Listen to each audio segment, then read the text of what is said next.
Monsieur Monnier, la société Gemalto est un acteur international dans la sécurité digitale. À votre niveau, aujourd'hui, essayons d'introduire les solutions de protection. Comment vous percevez, je dirais, cette stratégie de protection dans les enjeux de Smart City? Alors, ça va varier beaucoup d'une ville ou d'une entreprise ou d'un domaine à l'autre. Je pense que le point numéro 1, c'est que les villes doivent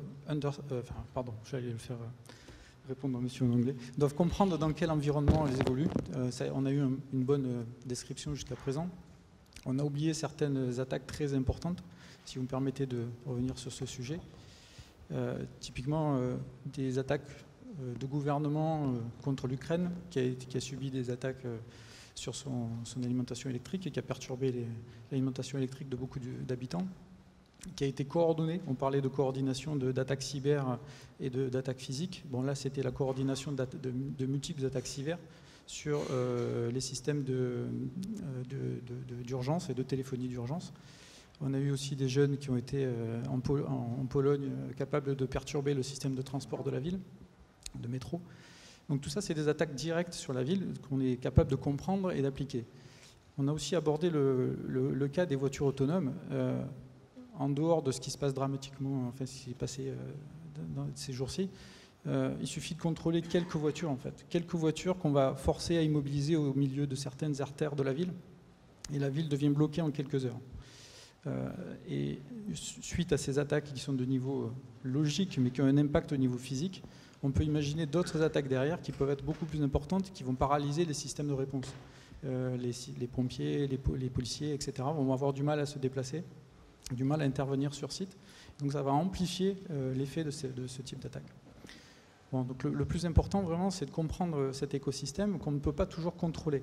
Typiquement ces voitures ou ces systèmes, comme vous citiez tout à l'heure, l'attaque sur le provider DIN, sur l'architecture DNS, donc qui est vraiment le backbone de l'Internet. Il y a un challenge très fort qu'il va falloir résoudre, c'est que celui qui doit supporter le coût de la sécurité n'est pas forcément celui qui doit supporter le coût d'une attaque. Si vous prenez l'exemple des sites très connus que vous avez cités tout à l'heure qui étaient devenus inaccessibles, leur mise hors connexion a été possible grâce à la compromission de milliers de petits devices très, très peu chers et destinés à totalement autre chose. C'était des routeurs, des caméras de surveillance. Et du moment où le device, donc la petite caméra, continue à fournir son service, le fabricant, lui, a fait son travail. Il s'est assuré que l'image que vous filmez chez vous n'est pas accessible par quelqu'un d'autre. Vous, en tant qu'individu qui a acheté ce système, vous êtes content parce qu'il continue à vous fournir le service. Et cependant, en parallèle, il contribue à un réseau de botnet qui va attaquer des sites, des villes ou des pays.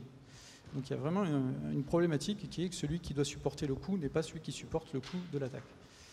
Donc si on revient un peu aux solutions, aujourd'hui il faut comprendre donc cet environnement et il faut aussi que la ville comprenne qu'elle est en fait, enfin la Smart City, elle est en fait l'assemblage d'un grand nombre de systèmes qui sont déjà complexes en eux-mêmes, qui viennent du niveau national, du niveau local et du niveau privé, et tout ça on va l'interconnecter.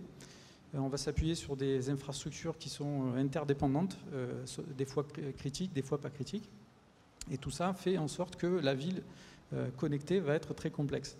Et il n'y a pas forcément besoin d'un attaquant pour avoir des dégâts assez importants. On a des histoires, des exemples dans le passé, de la ville de New York par exemple, où des surcharges électriques ou des événements naturels comme une inondation peuvent bloquer complètement certaines parties du réseau de transport ou de la ville.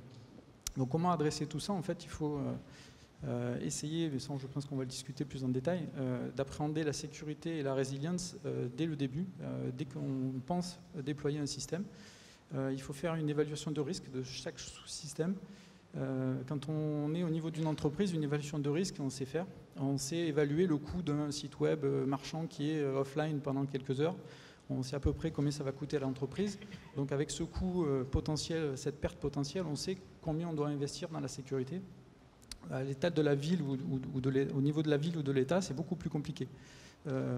Quelques heures de coupure d'électricité ne peuvent pas, le coût de quelques heures de coupure d'électricité ne peut pas être basé sur le prix de l'électricité elle-même. Ça, on va impacter la production d'entreprises, la production, le transport de personnes, etc. Donc c'est très difficile d'évaluer et surtout de mettre en rapport le coût potentiel d'une attaque avec les moyens à déployer pour s'en protéger.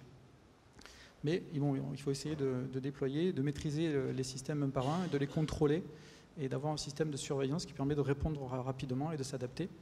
Et je dirais, de manière primordiale, essayer de toujours avoir un fallback manuel pour pouvoir rétablir des systèmes qui seraient tombés sous contrôle d'attaquants distants. Voilà, c'est du common sense, essayer de ne pas collecter des données dont on n'a pas besoin, même si le big data nous dit que toute donnée est bonne à utiliser. Et comme ça a été dit précédemment, s'assurer que toutes les données sont protégées à tout moment.